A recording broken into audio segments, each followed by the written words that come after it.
안녕하세요. 안녕하세요. 한 주간 잘 지내셨어요? 네, 잘 지냈습니다. 오늘은 날씨가 굉장히 좀 흐릿해가지고 기분이 좀 이렇게 차분해지는 것 같아요. 네, 약간 좀 춥죠? 쌀랑한 날씨네요. 예, 약간 날씨가 햇볕이 안 드니까. 네, 맞아요. 예. 네. 근데 오늘은 저희가 너 자신을 아프게 하지 말라.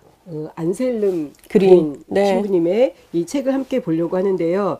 저는 이 책 제목을 보면서 그런 생각을 했습니다. 너 자신을 아프게 하지 말라 그랬는데 나는 내 자신을 참 많이 아프게 했다. 솔직히 말해서 나도 그쵸? 모르는 사이에 네, 맞아요. 네, 그러고 살았다라는 좀 네. 생각이 들었어요. 네, 맞아요. 선생님은 어떠셨어요? 저도 뭐, 이게 사실 이 책 제목을 처음 만났을 때 되게, 너 자신을 아프게 하지 말라라는 이야기 자체가 되게 매력적이었어요. 왜냐면 우리는 자기 징벌, 자기 이제 죄책감, 그런 거에 대해서 되게 많잖아요. 근데 네. 그런 부분에 대해서 한번, 짚어주시네라는 느낌을 가지게 됐죠. 저는 뭐 부모 훈육도 있고 어렸을 네네. 때부터 잘 못하면 내가 알아서 나를 이렇게 채찍질하죠. 그렇죠. 네. 그게 맞다라고 생각을 했어요. 네네. 버릇 나빠지기 전에 네. 잘 내가 나를 훈육시켜야지 뭐 이런 네네. 생각을 많이 했는데 네. 그게 제 자신이 제 자신답게 살지 못하고 되게 이렇게 힘들게 했던 기억들이 많이 있고요. 제 자신의 기도 많이 죽인 것 같아요. 네, 맞아요. 그런 것 같아요. 그죠? 예. 안타깝죠. 네, 이 책 초입에 좀 네네. 이야기들이 나오는데 한번 좀 이야기해 주시겠어요? 네, 안셀름 그린 수사님께서 너 자신을 아프게 하지 말라라는 책을 쓰게 된 이유에 대해서 얘기를 하고 있는데, 우리가 저번 주에도 얘기했던 것처럼 이제 스토아 철학자 에피테토스가, 자기 자신 외에 상처 주는 이가 아무도 없다라는 그 글귀를 보고, 그 요한 크리소스토무스라는 분이 논문을 하나 쓴 거예요. 그러니까 네. 그 논문을 쓴 거를 보고, 이분이 이제 이 책을 만들게 되었다라고 이야기를 하고 있는데, 네. 이분이 정확하게 이야기하고 있는 부분은 그 부분인 거예요. 그러니까 상처라는 부분에 대해서 네.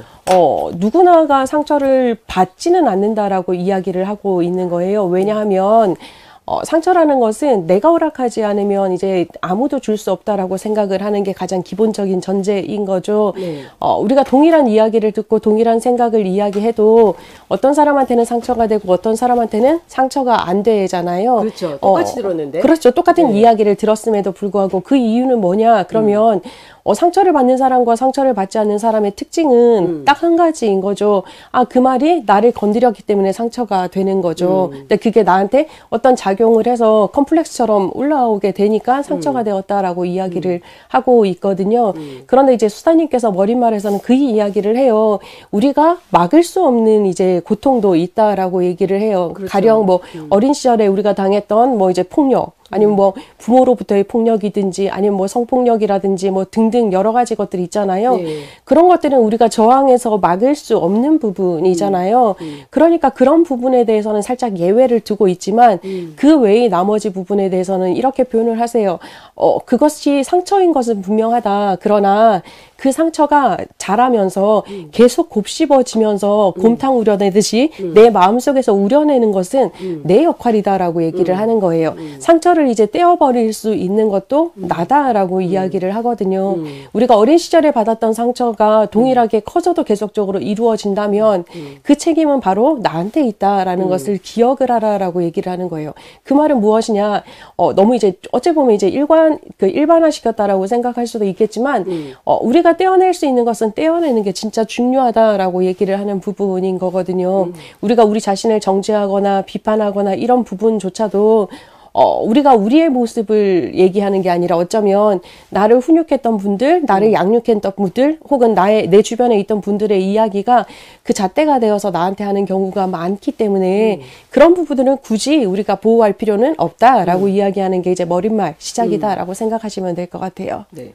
저는 한동안 그런 생각도 했어요. 제 자신을 방어하는 거에 대해서 되게 불편했거든요. 네. 네. 아니, 내가 내 자신을 이렇게 좀 지지하고 네. 방어해도 되나? 뭐 막 약간 네네, 그런 그렇죠. 생각이 들어서 네네. 제 자신을 지키는 게 굉장히 힘든 시기도 있었어요. 근데 요즘에는 특히 이 책을 보면서 네. 내 자신을 잘 지켜야겠다. 예. 그죠. 예. 네. 이게 막 다 어떤 때는 사람들이 막 제 경계를 치고 들어오잖아요. 네, 맞아요. 그런데도 이제 말도 못하고 되게 이제 고민하고 힘들었던 시간들이 있었는데 예수님도 자신의 경계를 지키셨다. 네, 라는 걸 맞아요. 보면서 저는 되게 이렇게 많이 위안이 됐어요. 네네, 맞아요. 예. 네. 자기를 지킬 수 있는 건 자기죠. 네. 그렇죠. 네, 네. 맞습니다. 네. 계속적으로 댓글 올라오고 있어요. 더 깊이님께서 안녕하세요. 반갑습니다. 라고 얘기하고 계시네요. 네.